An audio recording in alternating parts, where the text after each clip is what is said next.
Welcome to the launch event for JRF's Poverty in Scotland report. I am Miriam Brett. I am a co-director at the think tank Future Economy Scotland, and I am delighted to be here today. First up, a few pieces of housekeeping. So, as you may already know, we have two audiences. We have this lovely audience in front of us, and we have a very sizable virtual audience with us today. I believe there's around 250 people in attendance online. So, for those of us in the audience, fire exit is here, and there's another one behind you there. For anybody with accessibility needs or any questions, there's a Marshall point just outside that door and down those stairs. And the toilets are just out that door and to the left. An important question for those here today as well, important point, sorry. We are going to have a Q&A section. While we may be able to hear you, if you ask a question without the microphone, everybody online, the vast majority of attendees, will not be able to hear you. So please ensure to wait. I'll remind you again just before the Q&A that the microphone is right in front of you before answering. For our online audience, your microphones and cameras will remain off, and the chat has been disabled due to the sheer numbers of attendees. So when we get to the Q&A section of the event, please ask lots of questions to the speakers, but submit your questions to the Q&A chat function on Zoom.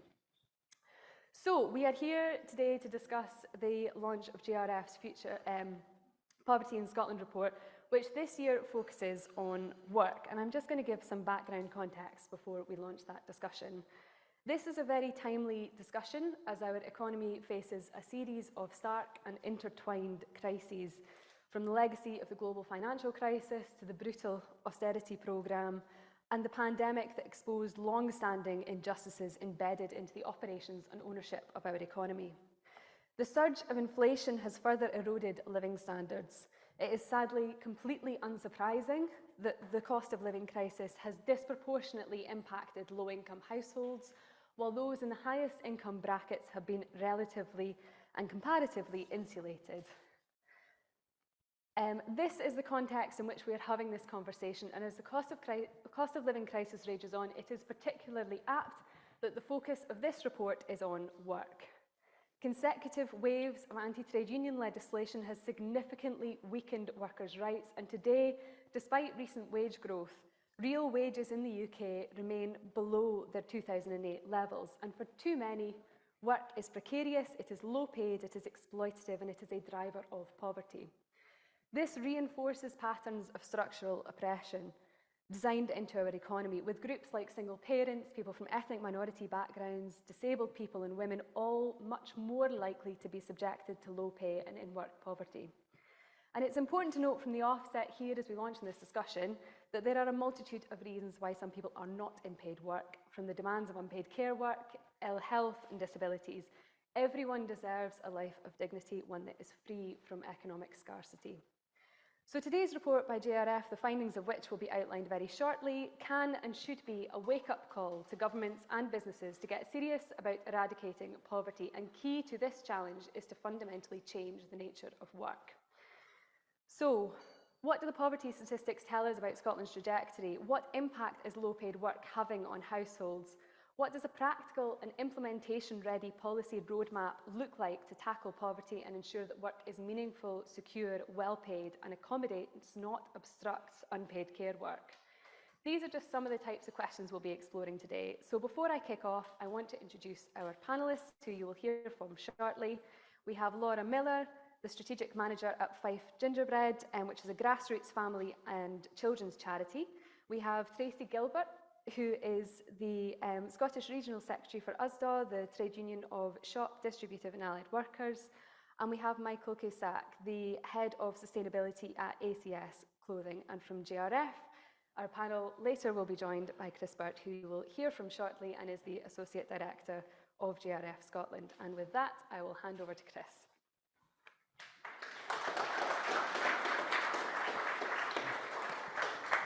Well, thanks so much, Miriam, and thank you all for being in the room today, and to our many friends online as well. It really is great to see you all. The last time I was in this room was to speak, which I know many of you will have been at the First Minister's Anti-Poverty Summit. But I must have said something to upset him, because as I'll say later on, he was supposed to be in this video I'm about to show you, but I'll explain why he wasn't in a second. But Miriam made a really important point in her introduction. She made many important points in her introduction, but one in particular I just want to focus on, because our event and our report really focuses on how in-work poverty is driving poverty levels in Scotland. And for us, that's really important, because it's almost a truism that, you know, work is the route out of poverty, etc. Now, for some people, indeed for most people, it is, but we cannot forget those who it will not be an option for, or whose ability to work will be limited. And it's why the crushing austerity that Miriam mentioned is so important. We can't forget it. The Chancellor today is talking about he loves living in a country where there's a ladder that everyone can climb at and a safety net to catch you if you fall. Well, the UK government in particular could stop kicking away that ladder and pulling away that net when people need it. So let's not forget about that. But we will focus on in-work poverty today, because it should be a route out of poverty. Work should be a fulfilling and crucial part of everyone's life. But as our report shows, that is not true for far too many people. But anyway, I'm going to stop talking to you. You're about to hear from me. So we had asked the First Minister to be with us today, but they have organised, I'm not criticising this whatsoever, to be in Inverary with their full cabinet. So they're over in the West Coast, hearing from the good people of Argyll. So I was supposed to interview him last Wednesday to show you this video. However, he has, along with people like Miriam, been downed with various lurgies, so was sick. So poor Shirley-Anne Somerville got drafted in at the last minute to answer the questions I had envisaged for the First Minister. So we had a mix of questions, some from us and some from our brilliant End Poverty Scotland group, our lived experience panel of people with experience of poverty across Scotland. So we're just going to show you how Shirley-Anne Somerville heroically answered my questions with very little notice. And this is, we would normally have a government minister here to respond. So this is just our chance to hear from the Scottish Government about their priorities and what they're going to do about some of the things that we mention in our report. Thanks very much.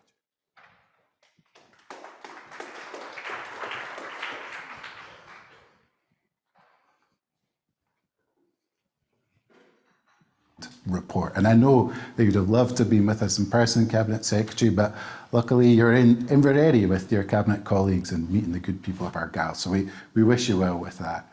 But I think it's a really important time to reflect on your government's top priority in terms of tackling poverty. So really want to just get a bit of insight from you today about your your visions, your what's driving you in government, and then most importantly, what are you going to do to help us deliver the Scotland free from poverty that I know we all want to see. So we've got a few questions from JRF, but also importantly, questions from our lived experience panel, our End Poverty Scotland group. So I'll put those to you and look forward to hearing from you. So first off, the First Minister has set out very clearly that, as I say, tackling poverty is right at the heart of your government. Just why is it so important to you? And also, what is your vision for a future Scotland free from poverty? Well, you're right. The First Minister was very clear about this when he was campaigning to become a leader of our party and then our First Minister. And he set that out right from the beginning in his prospectus. It's one of the three missions that we have as a government to tackle poverty. And the reason he was determined to have that right at the heart of his government is that there is an obligation on government to ensure that we are there for all of our citizens. Now, poverty can affect any of us at any time in life, and it's important that people know that their government is there for them in times of need. But not just, of course, national government, local government, others as well. So he was determined to ensure that he was putting that policy prospectus together.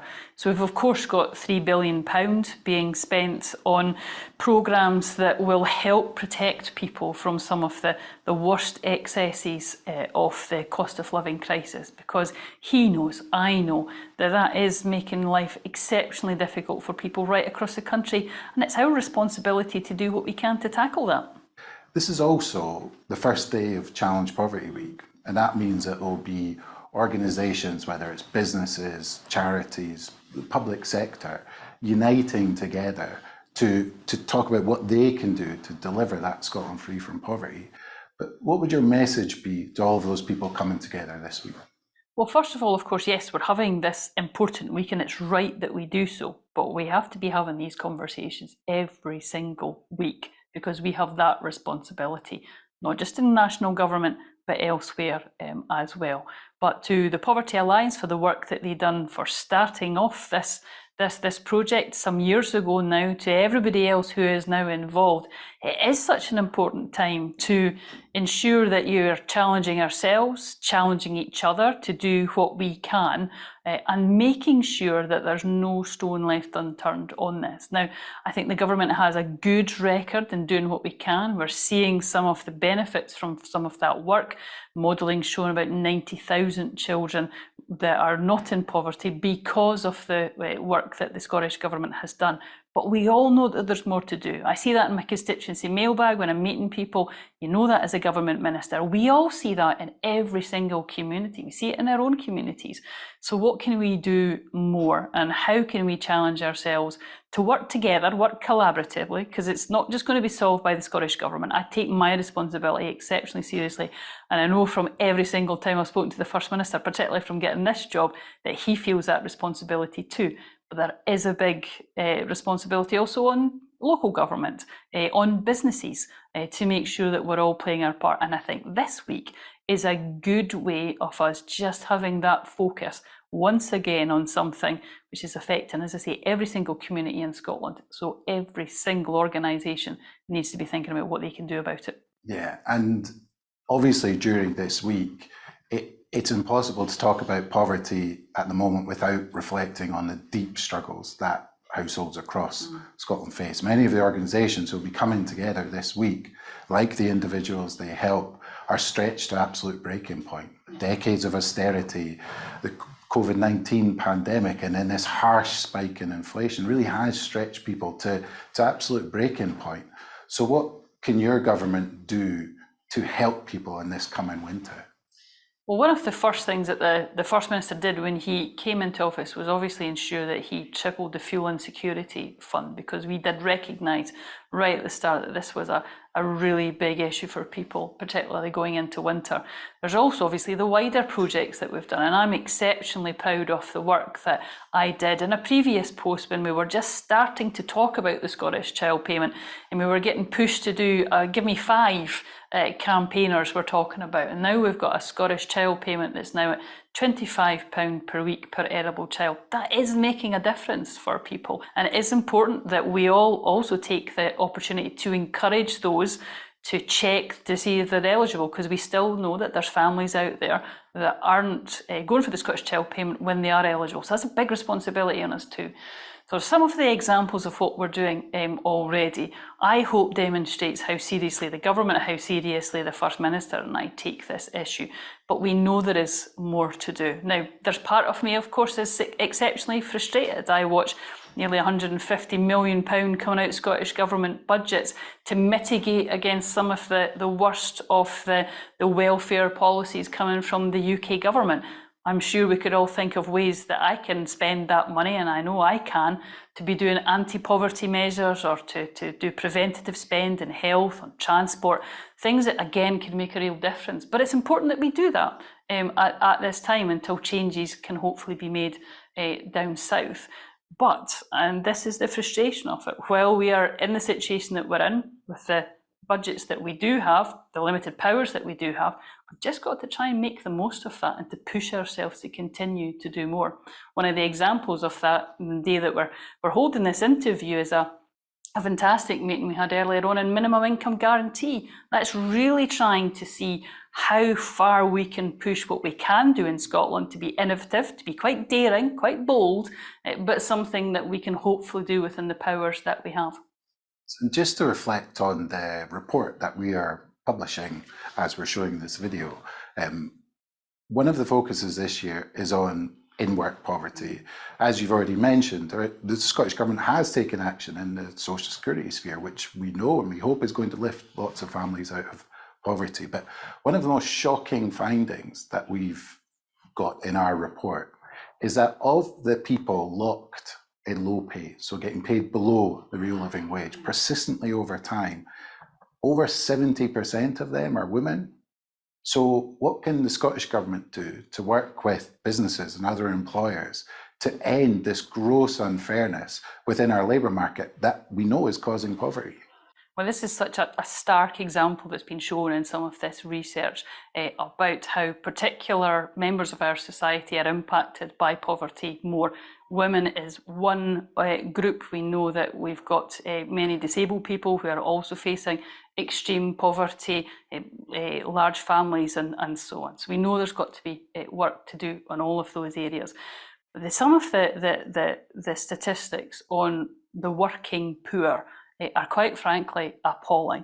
It used to be that you could rely on, if you can be supported into a job, that was a way to try and help get yourself out of poverty. That's no longer the case for many of these issues. So we do have to take that very seriously.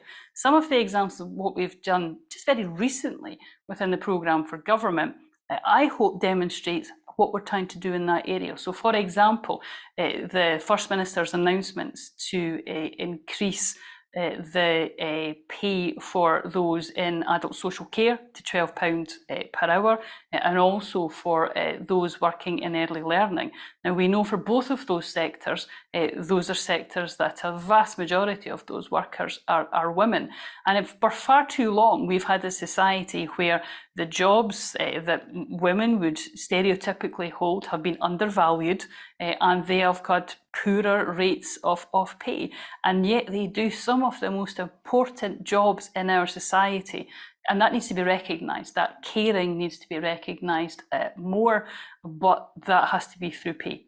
So that's why the First Minister has taken that decision to help and assist with the funding to make sure that we're doing something on that, because it is absolutely terrible that we're in a situation where you can be in work but still suffering from extreme poverty. So there's a big obligation on government within the public sector, but we also need to look at what we can do to support those in the wider caring sector and support businesses through our Fair Work agenda to make sure they're doing what they can.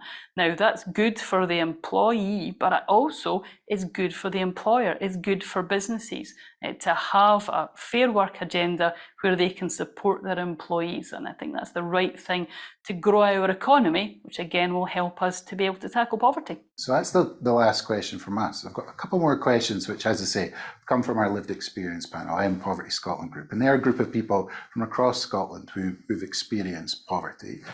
And their first question is a wee bit tricky. So, frankly, faith in politicians at the moment is at a wee bit of a low ebb. And for people struggling to get by, it can often feel like those who have always done okay, and frankly, in some cases have caused some of those problems, are still doing okay. So what do you think you and the Scottish Government can do to restore a bit of that faith and to show people who are struggling to get by that you're fighting in their corner? Well, I'm not surprised that people have lost faith in some politicians, and I suppose my ask to them would be to lose the faith in the politicians that are right to have that challenge from you. But there are those of us who have got into politics because we want to make a difference, because we recognise a society that is unequal, where people aren't getting the same opportunities, and too much of that is based on where you were born, your circumstances, what your family background was, and that just can't be acceptable as we go forward. That's why I got involved in politics, and I know that's why the First Minister got involved as well. He feels that deeply, we both do, from our own family circumstances. So we're determined to do what we can in this issue. I've spoken already about some of the work that we're doing within government, whether it's the Scottish Child Payment, the mitigation measures where we recognise, I hope, where another government has gone wrong, and we're trying to step in and alleviate some of that. And the way that we're doing this in Scotland, I think, is best summed up by our social security system: dignity, fairness, respect. That's the type of society you want to have. So it's the type of public services we should be delivering as a government. And I hope that demonstrates to people that they shouldn't lose faith in all politicians. They should selectively do that and then choose at the ballot box who they want to have faith in, because someone will make decisions in their lives. We need to listen to them when we're elected, but they need to have that voice to make sure that they take their decisions at the ballot box so they get the politicians that they deserve and that they can have faith in. So the last question is linked to that, is that sometimes politics can feel a wee bit like it's tinkering around the edges of the big changes that need to happen. And tackling poverty is sort of a case in point for that. But the Scottish Parliament has done big things. You've mentioned one, you were involved in it, in the creation of the Scottish Child Payment. What are the other big things that you think the Scottish Government can deliver? Well, one of the examples that we've already delivered on is the changes we've made to affordable childcare. When we got into government, childcare was something that was very much for the minority within Scotland. We're now at the position where there's 1140 hours of free childcare for 3, 4s and eligible 2s. That's an enormous difference. That is a transformative agenda. Now we know we've got to do more on that. Well, that's why the First Minister's announced further progress on what we can do for 1s and other 2-year-olds to make sure that we're supporting children and parents and carers to get into the labour market or get into study, learn new skills, whatever they want to do. So we can make a real difference within Scotland, and I think we have done that. Minimum income's another one where we're very keen to push the boundaries as much as we can of the powers of the Scottish Parliament to see what we can do. We've already looked at universal basic income, but unfortunately experts have said we can't do that under devolution. We don't have the powers to even run a pilot on that. And that's one of my big frustrations for this, and that's why I would say that we do feel, I think, as a government, that we're doing this with one hand tied behind our back. Limited powers, pretty much a fixed budget, although we are very much looking at progressive taxation. So our determination to tackle poverty is also one of the reasons why I want independence, because with the full powers of an independent nation, we can have a full social security system that's based on fairness, dignity, and respect. We can have control over employment law. We can look at the areas where the Parliament doesn't have the power to do just now, but we can make such a difference with. So we've shown what we can do in Scotland. We've shown what this Parliament can do. How much more we could do is one of the things which I hope we can live up to in future years ahead. Well, thank you very much, Cabinet Secretary. It's been great to hear from you. I'm sure your ears will be burning on Monday while we discuss what you've said and what's in our report then. But thanks again. We look forward to working with you and the wider Scottish Government on delivering a Scotland free from poverty that I know we all want. Thank you. Thanks.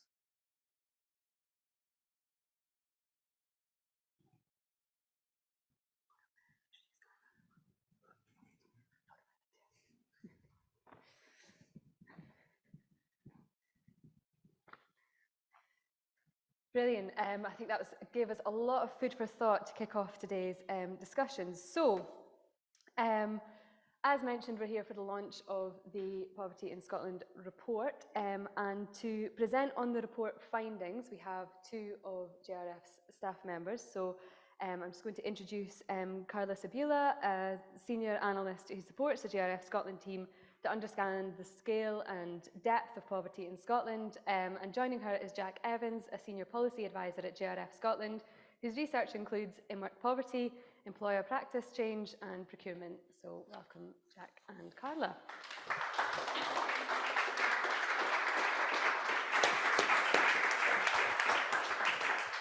Thank you very much.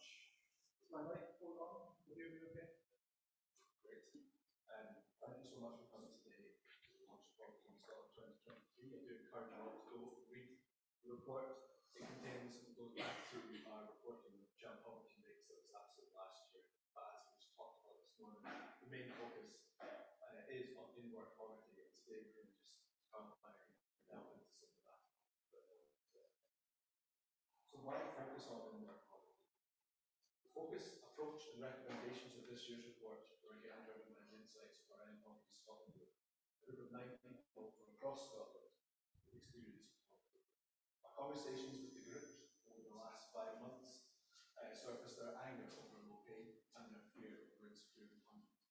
There's also deep frustration at how care and responsibility and other barriers to work made it more likely that they would be employed. But at the same time, we heard about the pride people felt when both themselves and their employers had meeting the challenges caused by the cost of living crisis. This demonstrated the power that employers can have and ease the pressure on people, as well as increasing employees' commitment to their work environment. Another motivation for the focus on in-work poverty is that despite the array of solutions and choices that can be made to address the issue, work too often fails to protect people from poverty. The result is that while living standards have increased over the last 100 years, since our organisation's foundation, our extensively highly developed social market economy.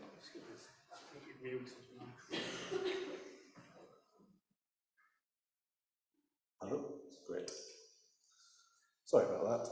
The result is that while living standards have improved significantly since the last 100 years, our ostensibly highly developed social market economy is failing to create a just settlement that enables workers to share in the prosperity of business.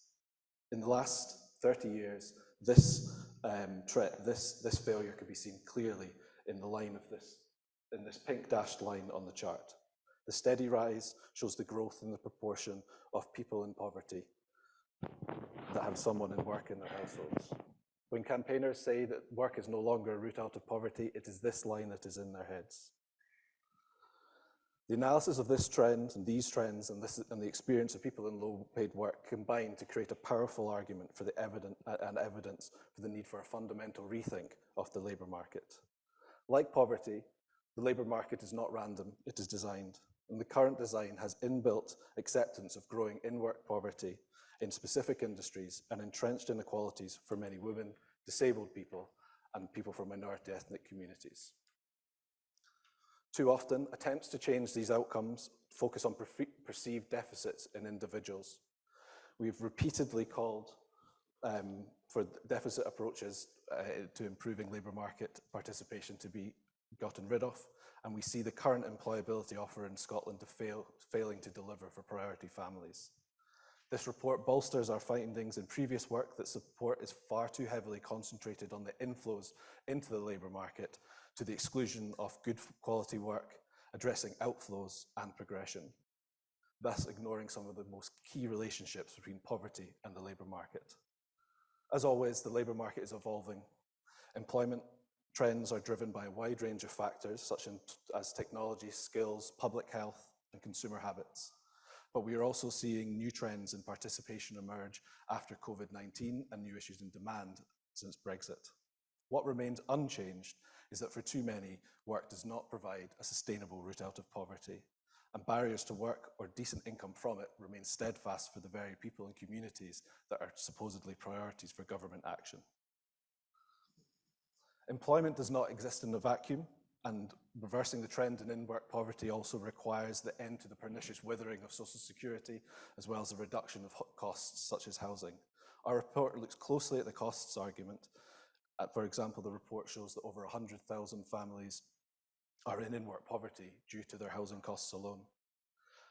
But the case for change in work is clear. We can't solve poverty, or we cannot afford to solve poverty without work shouldering a heavy load. This is not solely an argument about that pink line or about a social security bill. This is about the harm that extractive business practices can have, not on individuals, but on communities as well. History tells us these extractive practices will ultimately be rejected by society, but we must work to accelerate that rejection and expand our understanding of what these practices are in 2023. There's also significant benefit to businesses of having a high-paid, happier, healthy workforce, and there are vanishingly few organisations that can afford to not seize these opportunities for improvements in productivity. Aligning this with the reduction of poverty must be the first step in redressing that unjust settlement between workers and business. Today, we draw out the industries where change must be focused and for whom the changes are most needed. Carl will now take you through the analysis of this before I come back to discuss the related recommendations. Thanks, Jack. So I'm just going to get started straight away with some numbers. So In this chart, you can see that of all people that live in a family where someone's working, 14% are still in poverty. And there's also some groups that are noticeably in a worse off position. They are more likely to be in work poverty, but they're also more likely to be in poverty overall. So this emphasizes the sort of structural mechanisms that keep families trapped in poverty and shows that work, again, is not an automatic route out of poverty.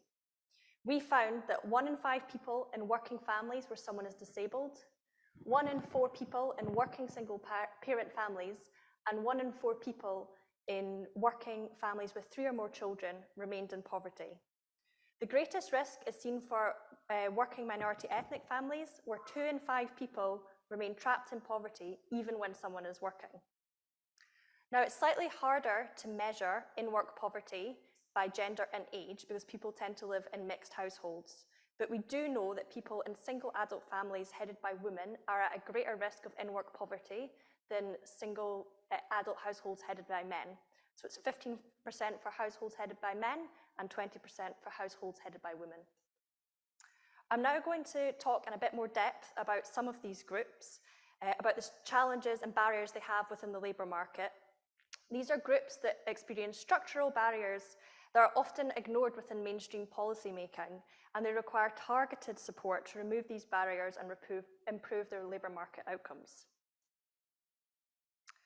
So we've previously reported on the extremely high risk of poverty experienced by minority ethnic families in Scotland, particularly in the context of the Scottish Government's priority families. So minority ethnic families are more likely than other priority families to have somebody in work. But again, this is showing that work is just not working. Earlier this year, JRF funded a project to look at barriers to work experienced by people of colour in Glasgow. They found that experiences of racism and discrimination were common in the workplace, and that there was very low levels of trust from people of colour that employers are going to act to remove these problems. For many people of colour, even applying for work sees discrimination. So a large study sent out identical CVs with different names, and it found that traditionally white names had to send out 4 job applications to get an offer. While people with Black, British and minoritised names had to send 7, so almost twice as many job applications. And then for minority ethnic people who are in work, there's also a significant ethnicity pay gap. An average minority ethnic worker earns $10.99 per hour, and the pay gap means that for a full-time worker over the course of the year would earn £2,300 less than the average white worker. We also found different work patterns for minority ethnic families than white families. So they are more likely than white families to have someone working full-time and someone not working. And we also know that minority ethnic women are more likely to be inactive than both white women and minority ethnic men. So this is likely to contribute to the different family work structures. We know from other research that disabled people are frequently locked out of the labour market, with the disability employment gap in Scotland sitting at a whopping 31.9%. Some disabled people will not be able to work either due to their disability or due to other responsibilities, but for others, inaccessible, inflexible and unwelcoming workplaces still remain a persistent barrier to accessing good work. There is also a disability pay gap in Scotland. The average full-time disabled worker working 35 hours a week would have a lower annual income of £3,700 a year than the average non-disabled worker. Now focusing on families where someone is disabled, we see they're much less likely to have everyone working full-time than families where no one is disabled. This is likely due to a combination of the employability gap, where disabled people are excluded from the labour market, as well as for other adults in the family who are caring for someone who is disabled being unable to work full-time. We also know that in the UK as a whole, only 1 in 3 people with caring responsibilities were in a family where everyone worked full-time, and this falls to 1 in 4 if they care for more than 20 hours a week. So this is an important finding because we do know that having everyone in full-time work drastically reduces the risk of in-work poverty. But it also highlights again that the social security system is not filling the gap for families where someone cannot work. So as I mentioned earlier, it's really difficult to estimate a total in-work poverty rate for women due to the number of women living in mixed gender households. However, this report shows a really clear disadvantage for women in the labour market. We find clear labour market segregation with women overrepresented within low-paid work and within low-paid industries. This is something I'll raise again later. Women are also much more likely to take on caring responsibilities, whether as a single parent or in couple households. And many of the End Poverty Scotland group told us of the specific challenges of balancing parenting with low-paid and insecure work. Women are also much more likely to work part-time than men, often to allow for this flexibility to balance the care work. However, as part-time roles are also more prevalent within low-paid work, it means that women often face a double disadvantage of lower pay and fewer hours. There's also a significant gender pay gap in Scotland, and we calculated that this would lead to a difference of £3,200 a year less for women than for men. And with such a high proportion of women working part-time, in their most recent pay gap report, Close the Gap also highlight that the pay gap between women working part-time and men working full-time sits at 32.4%.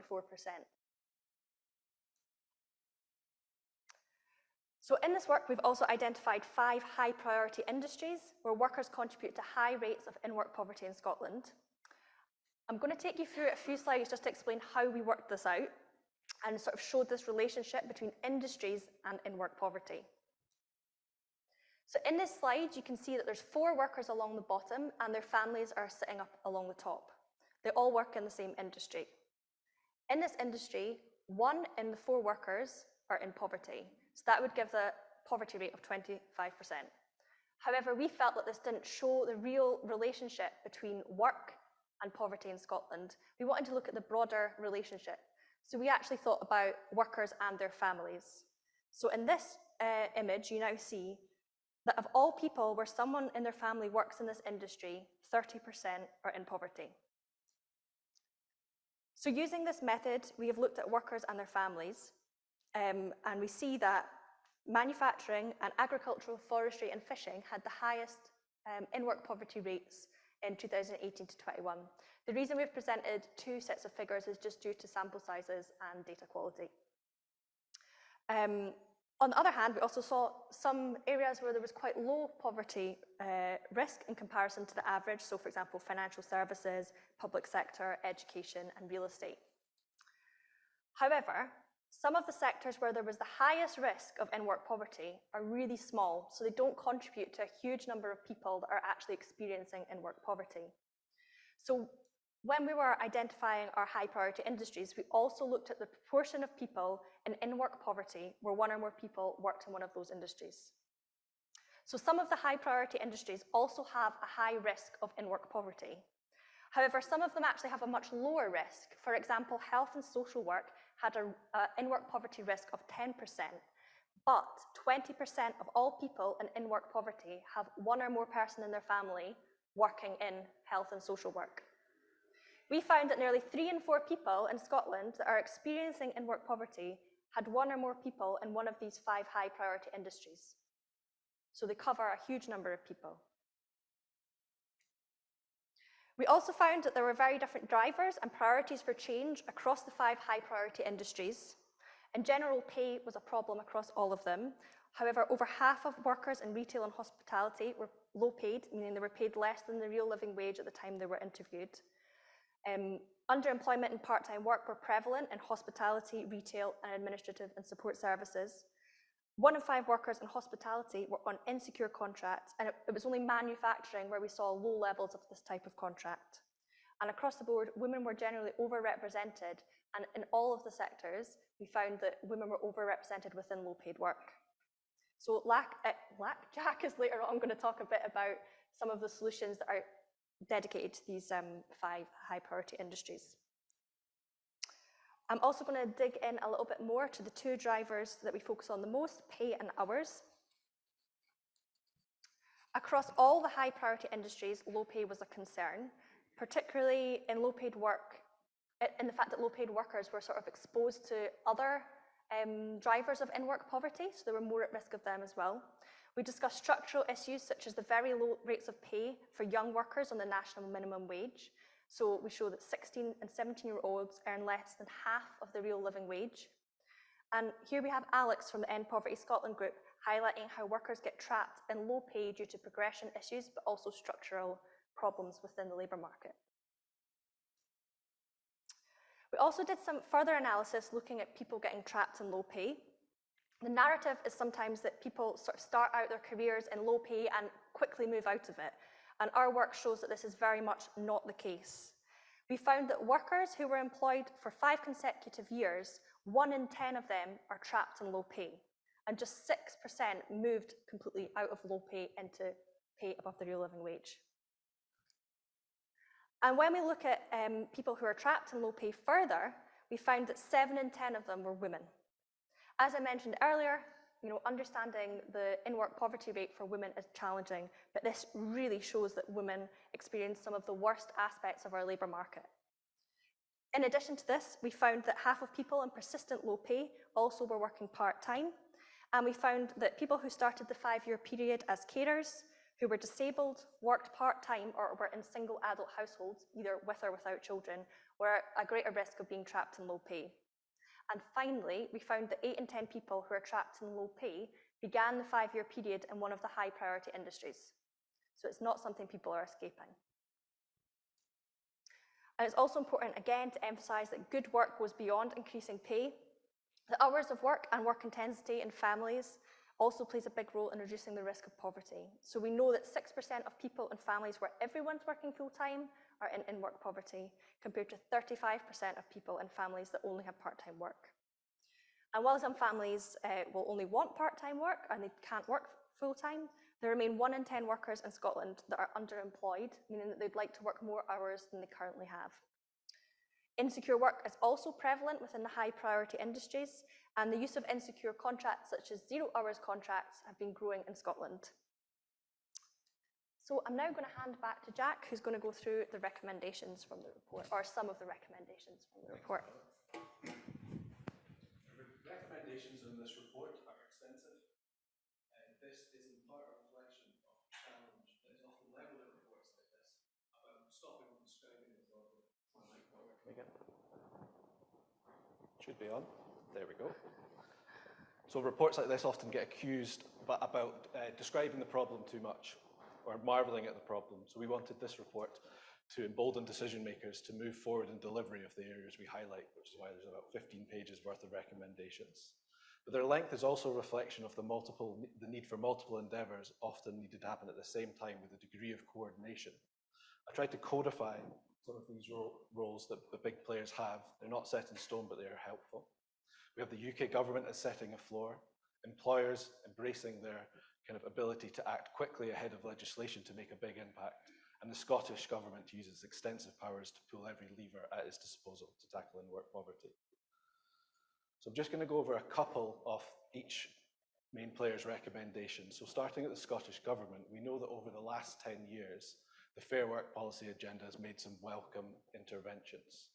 Yet this report and many others show that work is not getting fairer for those on low pay. Instead, we see rising insecurity and rising in-work poverty. The current tactic for implementation of fair work appears to be really based on putting reports online. All the great work that happens just goes straight online. What we need to see is investment in dedicated teams of people, independent of government, going out, focusing on working with employers, making the change on specific components, while at the same time feeding back concerns and evidence from the industry. It's not glamorous or novel work, but where every success we have seen in fair work over the last few years in Scotland, this has been part of it. The evidence Carla presented on low pay and persistent low pay should be the final word in the idea of low pay as being a rite of passage. Progression should have equal status with labour market participation when it comes to employment support and strategy now in Scotland. This is just one aspect of employment support reform that is needed, and it requires a demonstration of confidence from the Scottish Government. Confidence that they believe that work can play a role in sustainably lifting people out of poverty. Confidence that seems to be currently lacking since the last Tackling Child Poverty bill, when we see numerous funds allocated towards employability being moved away from the policy area. Furthermore, the dominance of volunteerism as a strategy for implementation of fair work needs to be for employers outside the scope of public procurement, where most of the high priority industries are, needs to be questioned. In the report, we outline options for forms of incentivisation and conditionality that could be adopted by Scottish Government when or if volunteerism fails as a strategy to produce results. However, this clearly needs careful consideration in light of the apparent disconnect between business and the Scottish Government today. UK Government is a floor setter. In the report, we call for the minimum wage to be increased to the real living wage. That would not just increase pay, but also decrease the inherent age discrimination faced by many on low pay. We also call for enhanced maternity pay to a level much closer to the top of OECD than the bottom, where it currently is. And work is also needed to be done on the take-up and adequacy of paternity pay for men in low pay. Most of the decisions that get made that affect workers' experiences will be made within boardrooms, not Scottish Government or UK Government boardrooms. As a result, the people who manage and govern business are arguably the most important people in reducing in-work poverty. The harsh verdict delivered on business by business on Scottish Government on the understanding of the issues that they face must also act as a challenge to organisations like us in advocating for change to build a much stronger relationship and understanding with business. Our report does acknowledge the depth of work going on by employers to support employees, and that there are very real challenges in place to implement the range of interventions we are calling for today. But however, this does not mean we can lower our expectations any further of what business can do, and we cannot accept inaction. The report focuses on practical solutions related to pay, security, progression, and underemployment. And we also highlight where employers might want to look to tackle the most deep inequalities within their workforce. We also highlight the fundamental status that outstanding line management and a reconceptualization of part-time work should hold in implementing these changes. Furthermore, as you see in here, we can indicate where the solutions are most needed in terms of each priority group. While rather blunt, this table is a helpful tool to keep a scorecard on the progress in these high priority sectors, as well to be a tool for employers to assess what priorities they should work on in their own businesses. The evidence that we've produced today in this report makes plain that action in the 5 high priority areas are needed and can unlock in-work poverty. The role business plays in our life is hugely important. They bring joy and care and security and much more, both the public as well as the staff that work for them. Many employers rightly pride themselves on the role that they play within the communities, and this should be a sign that the scale of the change needed is great. While the scale of the challenge needed is great, the distance between what we are advocating for and the instincts of many employers across Scotland are not a million miles apart. Drawing them closer is the job of everyone in this room, and there's plenty of work for us to do. I hope this report can be used to help us in some way in that work. Thank you.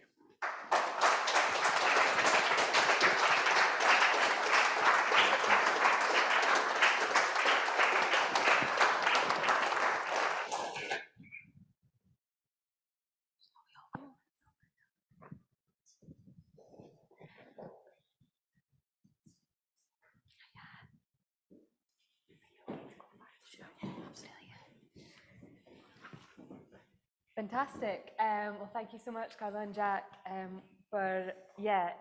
think we can all agree it's some incredibly timely and useful and thought-provoking analysis that this report has uncovered. And so with that in mind, we're going to turn to our panellists. And I'm going to ask each of them to speak for 5 minutes. We are running slightly ahead of schedule, which frankly is quite surprising.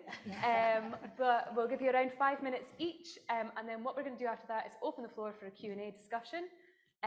So just a reminder, when you put your hand up for a question, please wait until the microphone is right in front of you. We're also going to be alternating between online questions and questions here as well.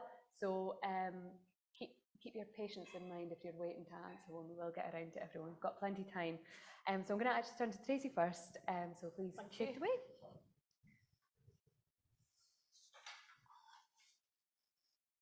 Thank you. Thank you and good morning, everybody. I'm Tracy Gilbert and I'm the Regional Secretary for the Retail Trade Union USDAW. I'd like to thank the Joseph Rowntree Foundation for inviting us, DAW, to be part of this discussion today. I'll probably put my glasses on at this stage, so I can see yous without them, but I can't see this with them on. We welcome the report and the focus of in-work poverty in the retail sector. It echoes much of our own research and campaign work. We represent over 355,000 members across retail and associated sectors, including over 37,000 members living and working in Scotland. It's hard to dispute the fundamental importance of the retail sector in Scotland. Retail directly employs over 250,000 workers, which is around 10% of the workforce. We contribute £6 billion annually to the Scottish economy, but retail work, as we've heard, continues to be undervalued, and retail workers continue to be taken for granted. Retail pay, as we've seen in this report, is some of the lowest of any industry, and the cumulative impact of the pandemic, followed by the cost of living crisis, has intensified long-term problems for workers across the sector. So the fact that retail is high on the list of industries identified where workers experience in-work poverty is concerning, but by no means surprising. Retail jobs, as the report notes, are characterised by what we know to be drivers of in-work poverty: endemic low pay, insecure work, short and low hour contracts, and one-sided flexibility. Many people in retail are still paid below the real living wage. Secure contracts that reflect the hours you work are increasingly the exception, not the norm. And 3/4 of our members say they aren't able to take time off when they're sick because statutory sick pay is not high enough, or disgustingly, they don't earn enough to even qualify. It's a daily struggle for many of our members to put food on the table, pay rent and bills, and provide for their kids. Our own annual cost of living survey of members supports the findings in the Joseph Rowntree report and tracks how living standards have rapidly deteriorated. Our report shows that 8 in 10 of our members feel worse off now than a year ago, and that's double the number back in 2021. 7 in 10 rely on insecure borrowing to pay everyday bills. That's up for 4 in 10 in 2021. And a third are struggling to pay gas and electricity bills every month. That's up 7% since 2021. 7 in 10 parents say their children are missing out as a result. And all of these statistics contribute to child poverty in Scotland. And I'd just like to point out these statistics, behind every one of them is a family, a child, a working person. And then, as in the report, we found all low-paid workers are struggling, but some are disproportionately at risk of poverty. As we've heard already, women, Black, minority ethnic and disabled workers remain overrepresented in low hours and low-paid retail work, and remain overexposed in jobs and financial insecurity, and obviously remain at the sharp end of in-work poverty. Women are twice as likely to be on the lowest rates of pay and twice as likely to be on lower contracts. And sadly, the system that should help them stay afloat is pulling them into poverty. It's a trend that's going in the wrong direction. As one of our members said, life just gets harder, not better. So we support the findings of the Joseph Rowntree Foundation report, and we're calling for more action from the governments, employers and policymakers to reverse this trend. Raising the value of retail work would transform the lives of many retail workers and their families. It may seem basic, but making sure people are paid fairly is a foundation to all fair work. Listening to workers is key. No one in their industry knows better than them how to make work pay. And unions continue to be proven as the most effective way to amplify worker voices across not only our sector, but all sectors. So thank you for your time today and for coming along today, and I look forward to hearing your questions and answers. Thank you.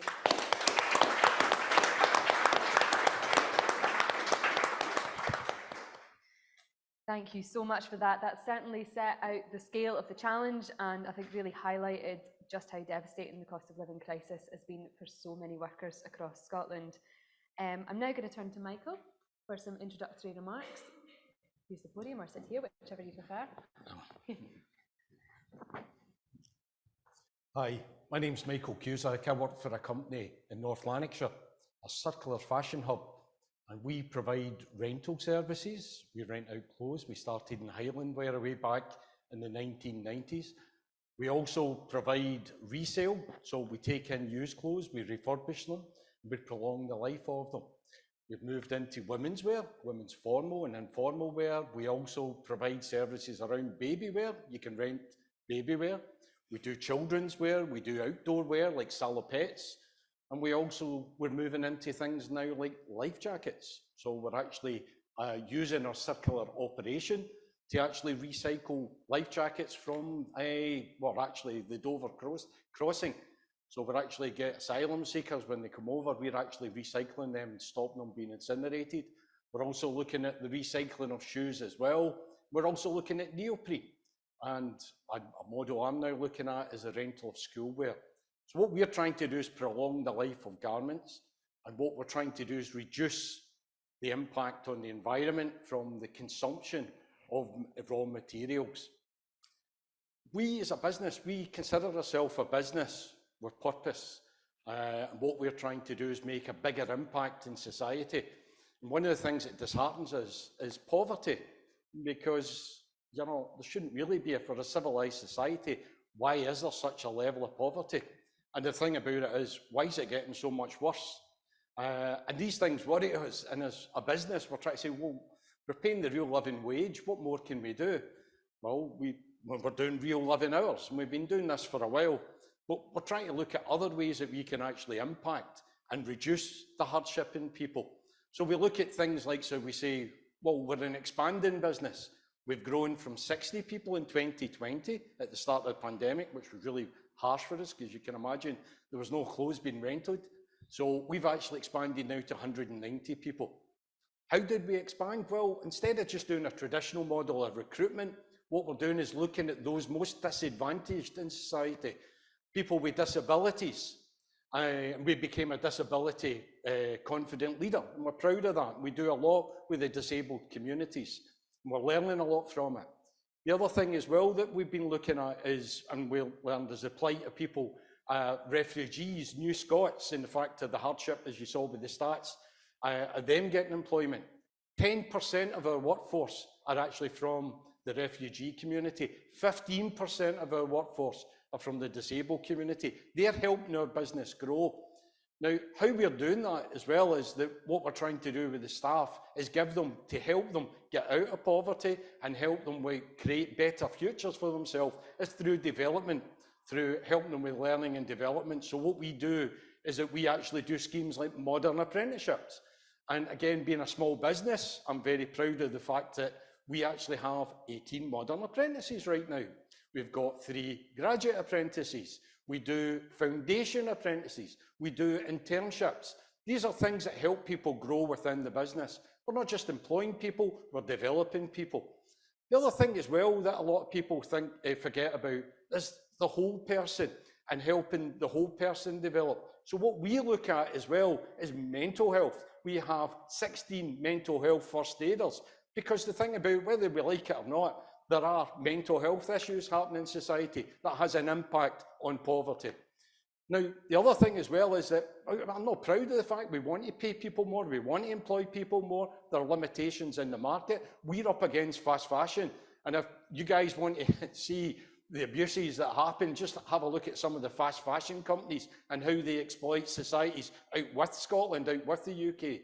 Or if you want to have a look, just look what they're doing in Leicester. But the thing about it is, what we want to do is help people more. And how we do help people is that we're actually looking at things like, how can they get more from the money they earn? And one of the things that I was actually introduced was the abuses in North Lanarkshire through doorstep lending, loan sharks. And, the high proportion of people that actually owe money to these parasites in society. And the other thing as well is payday loans. And what we've been doing is we're looking at credit unions. Now, there's nothing clever about what we did. We reached out, we've got a credit union working with employees that provide fantastic financial services. The other thing as well is, I don't know all about budget management and helping people with their get more out of the money they earn. So what we do is we partner with North Lanarkshire Council, who provide absolutely fantastic services in terms of training and can help people budget more. So the big thing that we look at is who can we partner with in society to help our people get the most from the money that they earn. And that's the sort of things that we're looking at. But as I said to you, it frightens me, the levels of poverty that are happening, and I think there needs to be a lot more done. Now, what I would say is we get a lot of plaudits. We're a B Corp, we got a very high score for being a B Corp. We won the King's Award for Excellence in Sustainable Development. It was fantastic going to Buckingham Palace and all that. But you know what really disheartens me? These are small things that my company are doing. Very, very small things, very easy things, doesn't cost us a lot, just a wee bit of effort. And that's actually seen as exceptional. How bad does things need to get before people step up and do something more important? Thank you very much.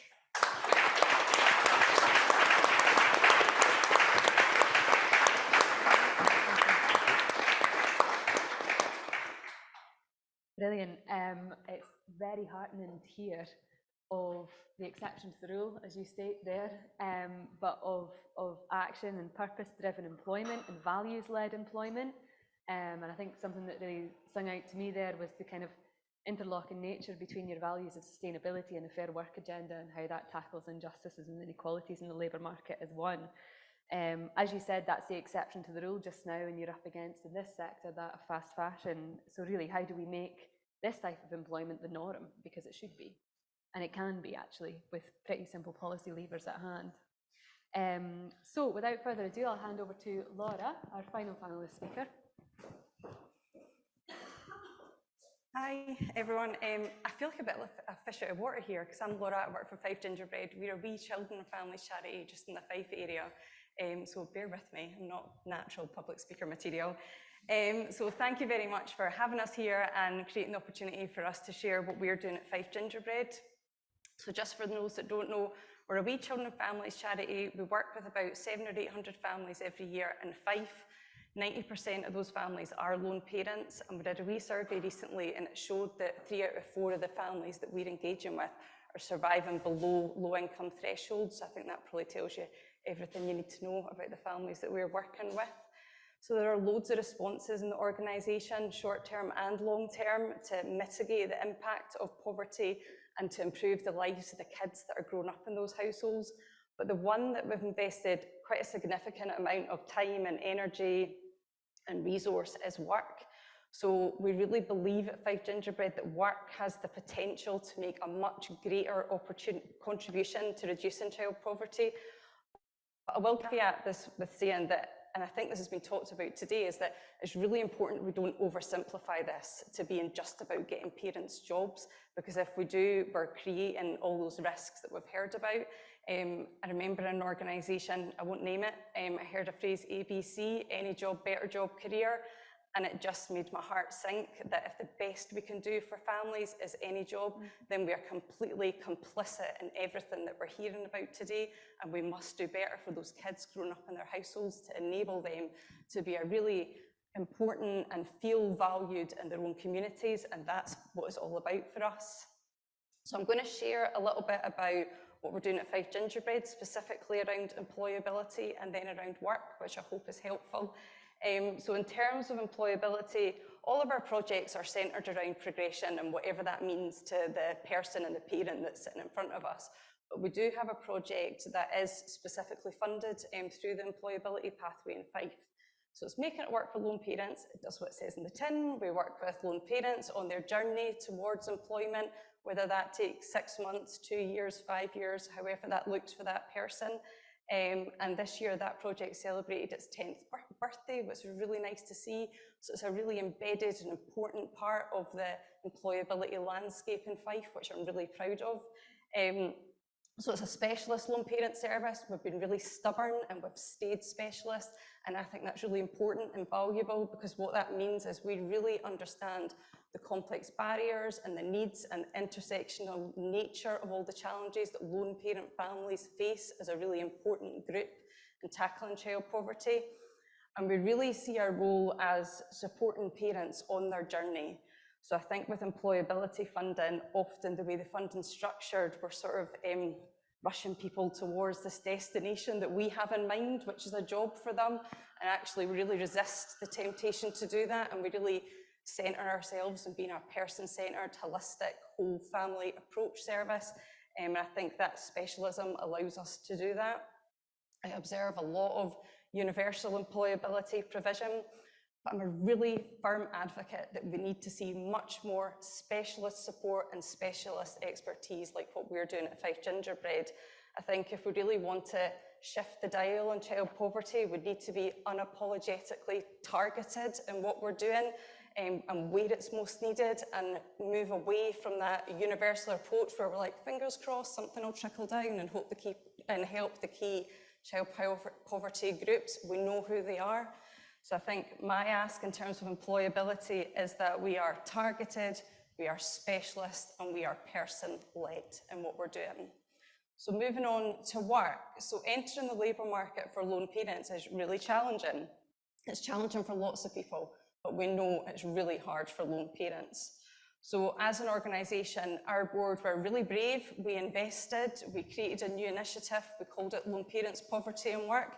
Again, nothing fancy, does what it says in the tin.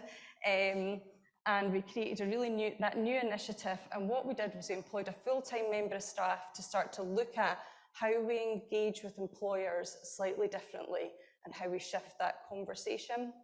I really believe that employers are often overlooked, but they're a really important part of the solution. And what we would really like to do as an organisation is work towards how we single parent-proof workplaces in Fife, and maybe we can learn something that could be scaled up in other areas of Scotland. So our aspirations were around flipping the responsibility.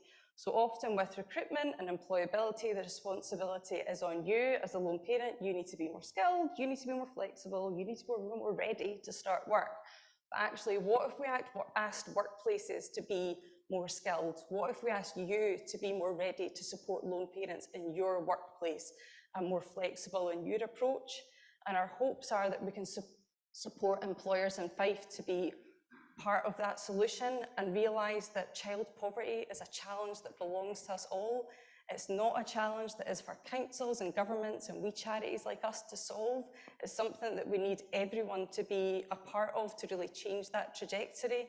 I think all the policies we talked about are all good and have a place. I think it requires us to win hearts and minds. I think it requires really practical approaches to see if employers are aware that their staff who have children are at higher risk of experiencing poverty and having those conversations. And that's why we created a full-time staff member to do that in Fife. So it's all about relationship building. So some of it's slow, some of it's like wading through treacle, but we have seen some success. It's only been about 1.5 years that we've had this person in post. So just to share some of the things we've done, we've connected with the council's progressive recruitment strategy locally as part of their community wealth building, and we've worked with them to challenge them and make sure lone parents are really embedded in their plans. So that's seen us working with some council teams to guarantee interviews for lone parents. There's a really practical thing we could do, and we've developed, and we actually just had 8 trainees start, so we've got a lone parent traineeship programme that we're delivering in partnership with housing at the council. We've worked with care homes, industrial painting firm to create term time school hours roles for parents, and we've challenged their own processes. That staff member came up to me and said, it's actually stuff we could do, Laura. So we ring-fenced some of our vacancies for lone parents that we were working with. So we challenged ourselves. This is not an external problem. So I think what we've done that I'm really proud of is we've done some really practical work around child poverty, fair work, community wealth building, about how we join those dots together and how it can happen. I think that all over Scotland, there'll be loads of examples like this of really great practice and innovation and commitment to tackling child poverty. And I think we're really good at that. We're great at testing approaches and we're great at evaluating it and saying, this works, it's brilliant. What we're really poor at is actually then taking those tests and that good practice and embedding it into what we do and making it a proper and robust systems change. And I think that's where we need to move to. Thank you.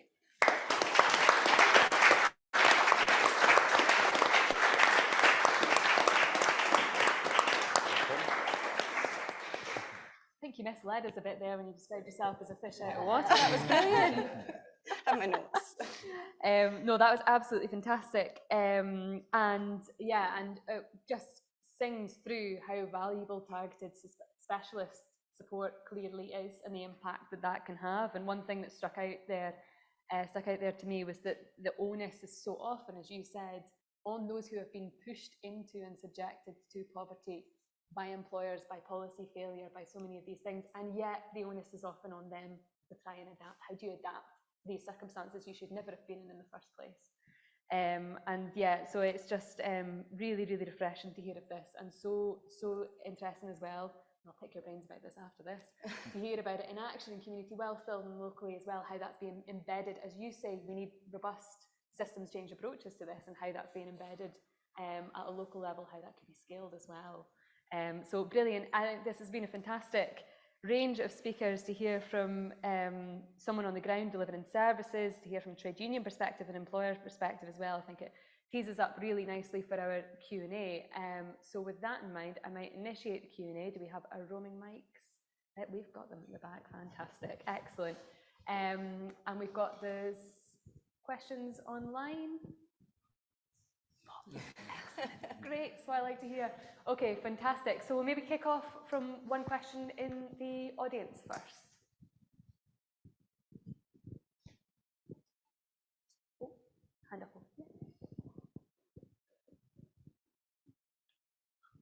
Hi there, my name's Eddie Salmon. My question is regarding, is there a way that you can put in support for like families that need it so they can trial the workplace for like 3 months or something to see how it works while keeping all the support together and being able to try it without losing anything, and obviously encourage them to try it. If it works for them, then go for it. If not, they can just go back to what they had before. And also there has to be a kind of support all the way through. It can't just be for young children or young people. It needs to be, the trust needs to be built all the way through towards the adult life of the person to encourage more people to be involved. That's my 2 points basically. Brilliant. Thank you so much for that. So firstly, on a trial-led approach, and secondly, on how do we create a lifespan-based approach in terms of young people and supporting adults throughout their working career as well. Brilliant. So I might just open up to whoever wants to answer each of these questions. So just... Can I talk about the trial approach? Absolutely. So we've had, thanks for your question, it's really interesting, and we've had some experience of that locally at Fife Gingerbread. So we've been working with the council, and they have roles in mostly in facilities management, so entry-level jobs, part-time, school hours, feeding kids their dinner, stuff like that, that some of our parents are really interested in doing. So we had a mum who moved into that job. She's able to continue her universal credit claim. So it's a really supportive, gentle return to work for this mum who's been out of work for 15 years. So she does this, working 10 years, really enjoying it, getting lots from it. And immediately she's hit by a structural barrier where she goes to her DWP appointment and is told, cool, when are you going to do 25 hours? So that time and those systems that we need to be in place so that people can do that gentle return to work and it feels safe and supportive and okay for our kids, for them to adjust to that as well. So we need to, I think we've got examples where we've done that locally, but we actually, it was so frustrating to see the system immediately feel like it was working against that mum. Interesting question. I suppose what brings to mind for me is it can be done in reverse when there's a job redundancy. So if somebody's being made redundant out of a role, support will be put in place and there'll be legislation to ensure that happens. A lot of workplaces where you have good employer relations through trade union discussions and through employers that want to listen to the workforce, you're able to have that conversation. So those supports can be put in place, but there's got to be a willingness from the employer to want to do that at this moment in time. So sadly, a lot of this comes back down to policy making and legislation to ensure that that is possible. and also around some flexibility in the welfare system that needs obviously completely overhauled to make it more person-friendly rather than one size fits all, and to encourage people back into a workplace in a way that they can do it, and for that support to be in place throughout the duration of that placement, not just the initial week, first month, 3 months in. So yeah, lots more that we need to do to support that kind of thing. Do you want to come in quickly? Just a couple of minor points. The first thing is we try to bring in, we actually provide placements for prisoners, but we're not allowed to pay them. We're helping them transition back into society, trying to reduce the chances of re-offence. The other thing as well is we did a programme with asylum seekers, but we can't give them employment, we can't pay them because of the rules. And the other one was we looked at an internship with people with disabilities, and again, there was issues around benefits and about them getting taken off benefits, and it became overly complex and we had to shelve it, and it was all because of the benefit system. So we need help. Yeah. Okay, so we're going to go to a question from our online audience now. Hello? You got your mic? Oh, I think I'm mic'd up here. Is it all good? Okay, fantastic. We have had a lot of questions about framing of in-work poverty. So someone said, how do we make sure our national messaging about poverty doesn't foster a sense of hopelessness in communities and frontline workers? Great question. Chris, kick us off. It's going to come in on that partly to reflect on what everybody else in the panel has said. What we are talking about here is not rocket science. These are, I think Michael's been modest in saying that the things that your business have done is easy, but just doesn't take that much. We're not asking for that much change, and the things that Laura's talking about, exactly the same. I do think, and to be honest, JRF have probably been guilty of this, of trying to look for brand new, innovative, complex ways of taking on these issues. It's actually, we know a lot of what works. And as Laura said, it's about hearts and minds. It's about changing things in communities. It's not necessarily about us or anybody else coming up with a really smart way of saying the same thing in a slightly different way. So I think that's the message of hope. As Jack put it, is that I don't think we are a million miles away from with employers and things. So I think let's not kind of overthink it, where we know what works. Let's do it, and let's try and win those hearts and minds.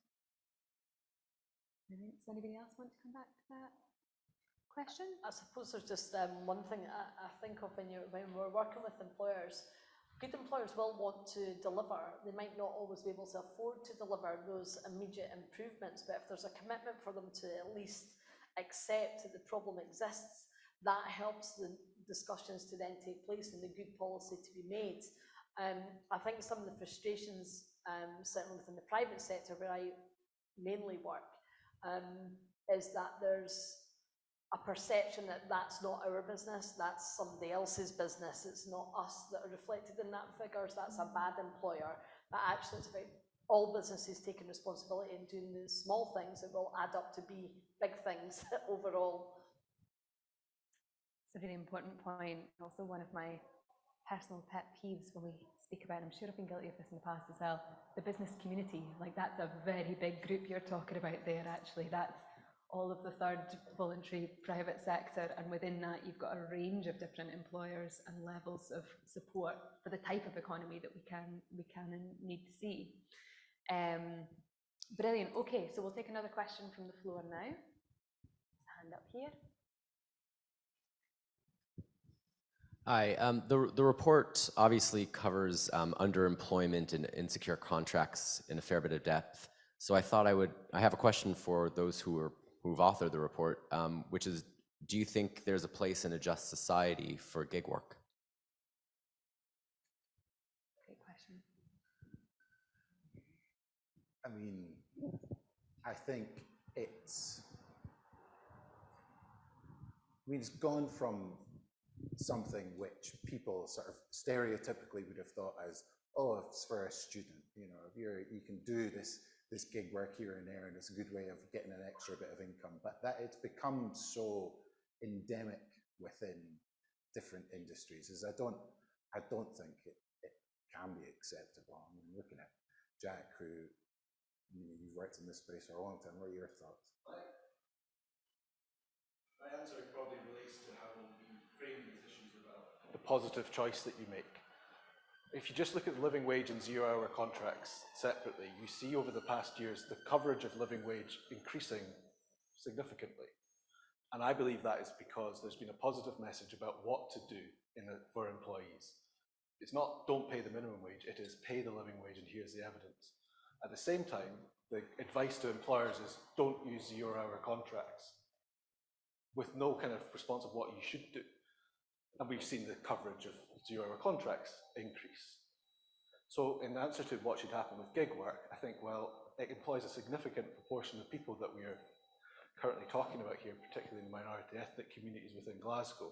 So if the question is, should we have it or not, I think we need to have the response. If the answer is no, then what is going to replace that? Because without just taking it away, it's the same as just taking away zero-hours contracts. You leave people much more open to exploitation than giving the positive message. So I think things like the coverage of living hours, for example, beside gig work would then perhaps be a solution that we could look at and say. Brilliant. Does anybody else on the your panel want thoughts to as come in with any experience and thoughts on gig economy work? No. Okay, great. Then we shall head to our online audience for another question. Just fixing up some. Oh, sorry. I'm just going to read out this comment slash question directly in the person's words. So it says, pleased to see the report acknowledging the complexity of problems and the need for multiple endeavours to address poverty. Can any of the panel, perhaps GRF, say something about what needs to be done for disabled people, as this is a group where there has not only been least action, but where successive policies have failed disabled people and in fact widened inequalities? Disabled people's organisations in Scotland are calling for an immediate plan to address disabled people's poverty, and we need the support of anti-poverty organisations in these calls to action. Brilliant. Okay. Who would like to take that first? I think, given the question, I probably should. I mean, I agree. I mean, I think however you look at the poverty issue within Scotland is inherently tied to outcomes for disabled people. And I think it's the biggest priority group in terms of the Scottish Government's priority groups for tackling child poverty. But we have big issues which, frankly, the Scottish Government keep putting into the long grass. So the adequacy, the eligibility of disability assistance payments is still, I mean, there's more work being done on it now. That's very welcome and long overdue. The discussion around social care and how we both see social care as a service, but also a bit like we see childcare for parents, as an enabler for people to engage in the labour market. I don't think we've done enough on that, and I think it's a fair challenge to organisations like JRF to get more into this space, and we are certainly open to that discussion. Can I just add a wee bit? I mean, we've actually invested a lot on targeting people with disabilities, and why? Well, because we don't believe in a lot of the myths that people believe that are out there. As an employer, what we're finding is people with disabilities work very hard. They've actually myths around the things like attendance. They've got high attendance. They, things like so they've got high, their timekeeping is exceptional. What we've had to do was adapt how we learn and adapt how we work. Things around, instead of thinking about job roles, think about the individual and what they're good at and redesigning the roles within the business. And what we're finding is that we've got people who work very hard, who we've got high retention of, who are making a big difference to our business. And what we've done is by embracing that, because I'll tell you, our business was severely impacted by Brexit. We lost a lot of our, European workers. We had a lot of people from Poland. And what we've been able to do is transform our business and bring in, what people are calling disadvantaged groups. I don't know why, but, the thing about it is that they're actually helping us grow our business. So we see that as a strength. What I would say is we need to get the message out there and tell people about this, because these myths still are out. We work with Scottish Union of Supported Employers. We go to their conferences and they keep harping on about this. Employers need to understand, they need to be made aware of case studies and seeing all the benefits of it and understand the support. There is huge amounts of support. There's a massive budget that's underspent in terms of supported employment, which we get a lot of help with, or the individuals in our organisation. We even get job coaches that come in and actually work with the people with disabilities to help them transition into the workplace. There's fantastic schemes in North Lanarkshire. They've got the No Limits programme. We bring someone in every year, and I tell you, they're absolutely exceptional. But you know what? I mean, well, maybe it's not a great thing, but we get a year's salary free. That person comes in and works with us for the year. Then they transition into a modern apprenticeship programme where we get subsidised as well, and then they transition into the world of work. What a fantastic way. As an employer, we've actually got this scheme that's in place. How many employers know about these things? Great. So I think we've got time for maybe sneak in 1 or 2 more questions, if that's all right. Great. So we'll head back to the floor, and there's a hand up here. Thank you. Thanks, everyone. That's been extremely interesting.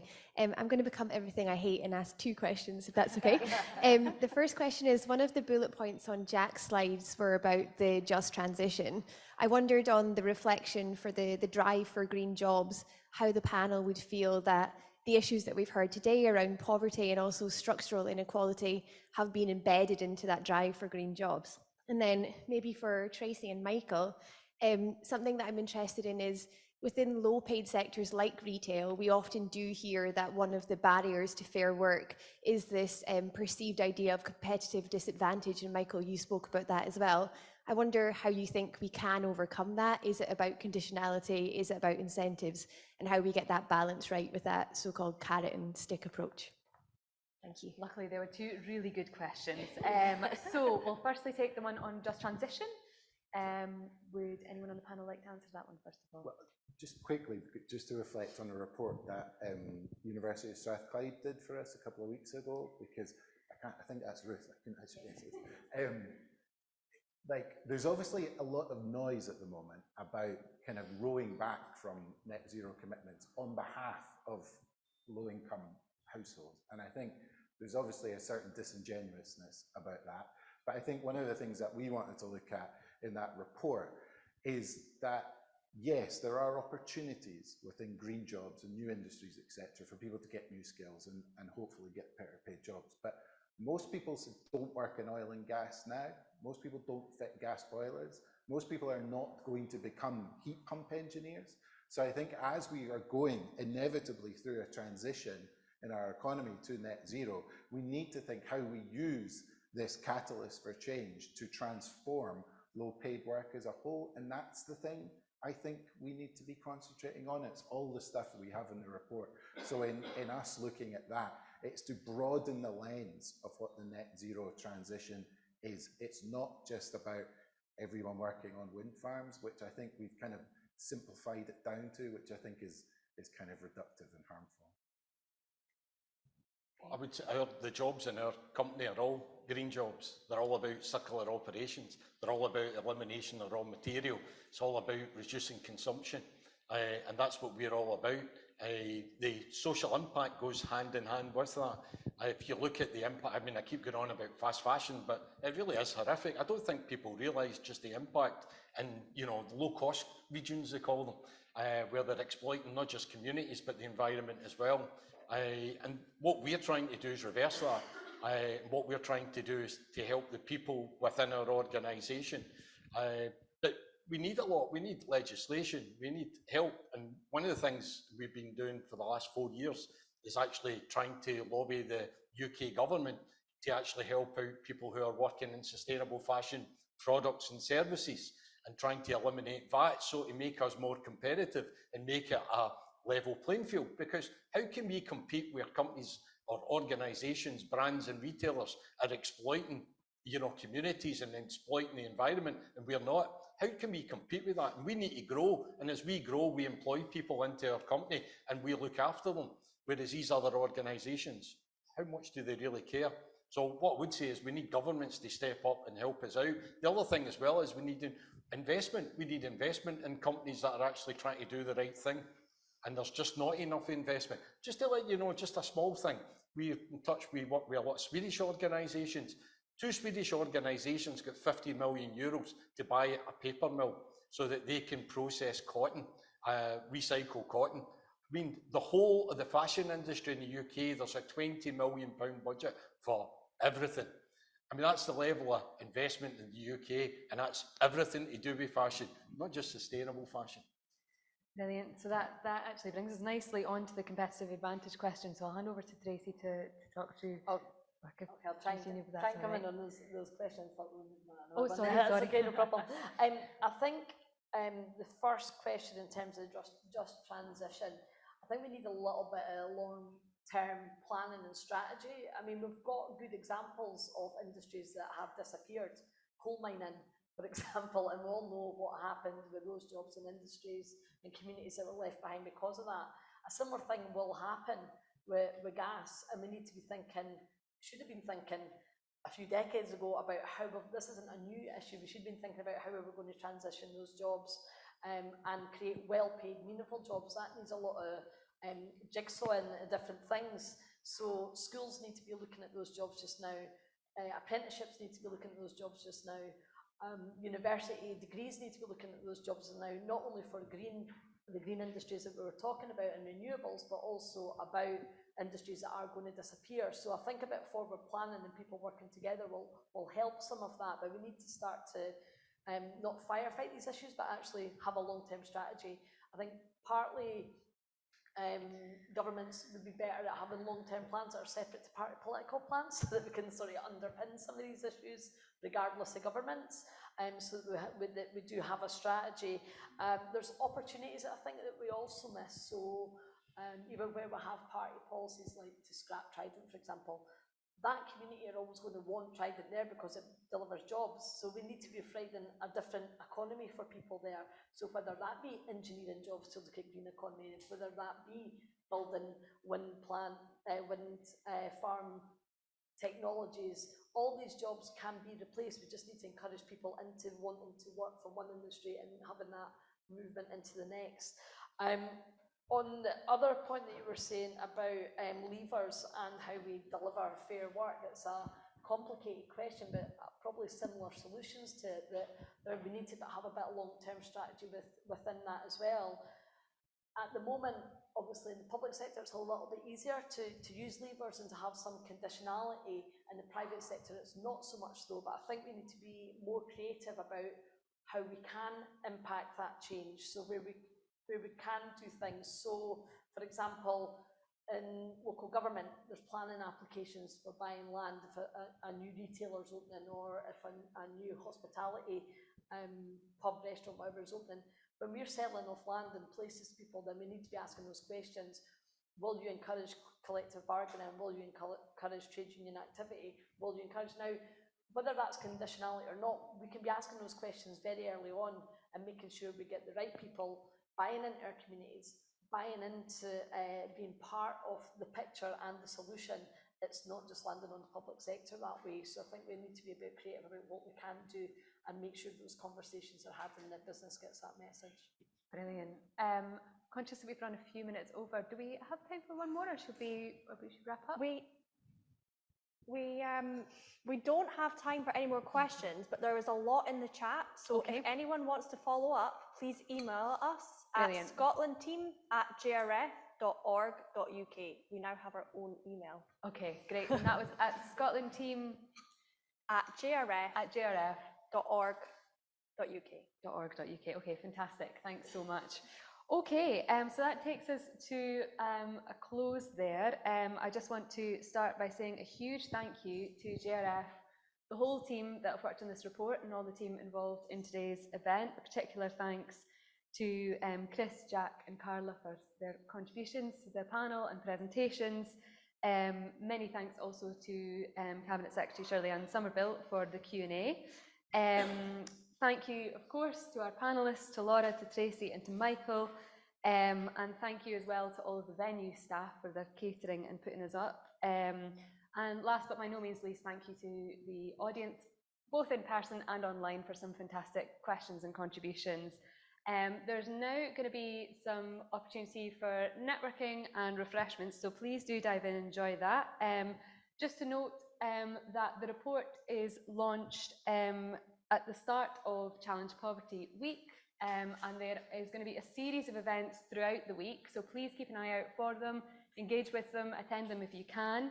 I will just finish up by saying that nothing in our economy, and I think one of the things that I was thinking about throughout these discussions, there is nothing natural or inevitable about the way the economy is operated and about the nature of work as it stands. There is nothing natural or inevitable about such unacceptably high levels of poverty, of insecure, low-paid, extractive, exploitative work. These are scars and they are byproducts of an unjust and unequal economy. And that those scars have been designed into our economy.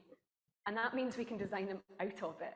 And we can create an economy that actually alleviates and eradicates poverty, and one that delivers secure, sustainable, meaningful work for all and the safety net that everybody deserves. And so thank you to JRF for hosting this conversation and for publishing such a thought-provoking and timely report.